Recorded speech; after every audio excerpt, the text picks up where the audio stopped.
Hey man, cheers. Hey do buckaroos and how the heck are you? So I just found this one and it's a little on the pricey, especially for a tightwad like me. But I really want to try it for a couple reasons. One, it's a barley wine, and two, it's from Torn Label. I really like that brewery out of KC. Borrowing Trouble Barley Wine, Torn Label Brewing. Brewed by Torn Label Brewing Company, Kansas City, Missouri. It is 11%. I love that color, though. I love when a barley wine looks like that. You got that nice ruby hue. Cheese whiz and bacon.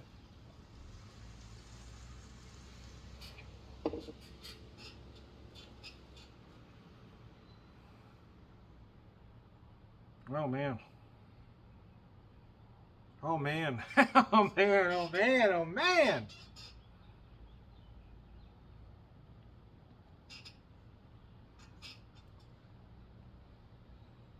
Oh, for the love of, oh my goodness. Oh, again, cheese whiz and bacon. That's pretty tasty, man.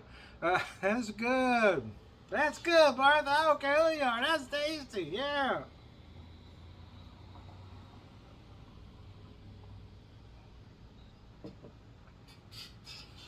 It is big, bold, not as sweet as you might expect. Because I always expected a whole lot of sweetness.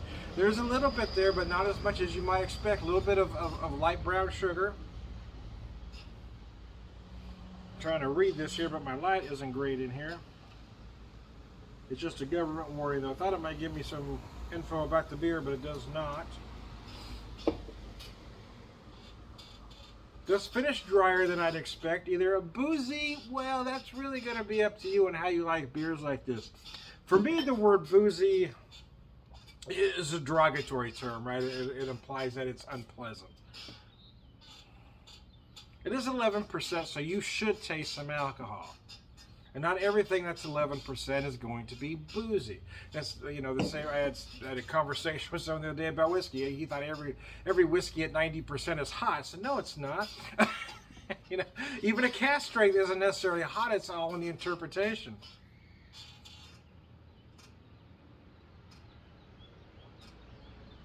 So for me, no, it's not boozy, but you can taste some alcohol. I want to be clear about that. But again, it is 11%. You should, and you should want to taste that alcohol. It's a little bit of molasses right in the finish. Molasses feel, I guess I should say. But it cleans up rather nicely. Oh, it's freaking gorgeous, man! It's absolutely beautiful, Martha. Mercy, Percy. Cheese whiz. I'm running out of light. I was trying to get this in before in my pub area, which is my garage, as you all know. It's just a tiny area. At some point, it's supposed to be, well, it was always supposed to be half the garage, but my wife has commandeered most of it, except for my little about 10-foot corner here. I'm going to gradually get it back a little bit at a time, and hopefully add a little more to it. But it is my sanctuary. If I'm in a, it's like a, it's my safe space, if you will. This is my little sanctuary right here. I can't be bothered. So my wife told me I'm going to the pub. She's okay. She knows where I'm at. Oh, mercy.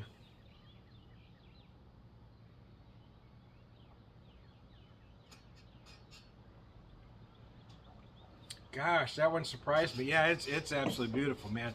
Yeah, I was expecting it to be a little sweeter than it is, and it's just gorgeous.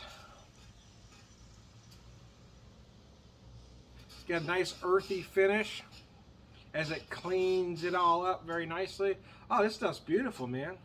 I hadn't seen it before. I don't know how long it's been out, but in all honesty, I didn't see it at the beer store I was at last week, and they tend to have most stuff.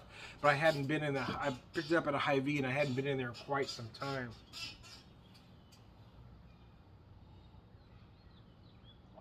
Ran to an old friend in town, but we seem to see each other more on social media now.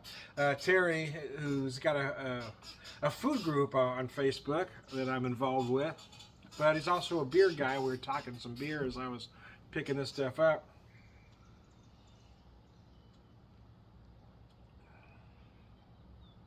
Oh, mercy, that is so outrageously good.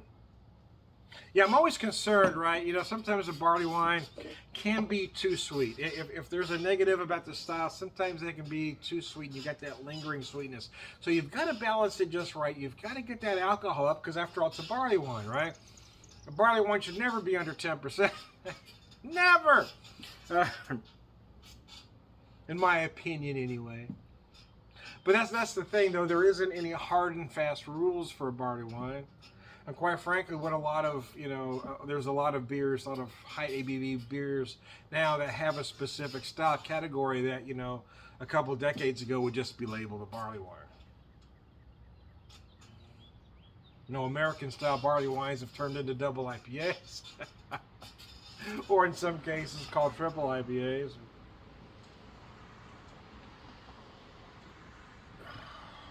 But a lot of them have gone to a lighter body, so I like that this has this nice full body. I like that it has that beautiful copper/ruby color to it. Oh, it's absolutely beautiful. So let me show you that can one last time here.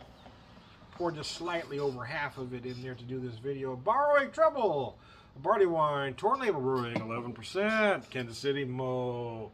Anyway, I went into an announce your voice for a second there. I am Tom the Beer Whisperer, Beer Evangelist, prolific beer drinker, purveyor of wisdom, man.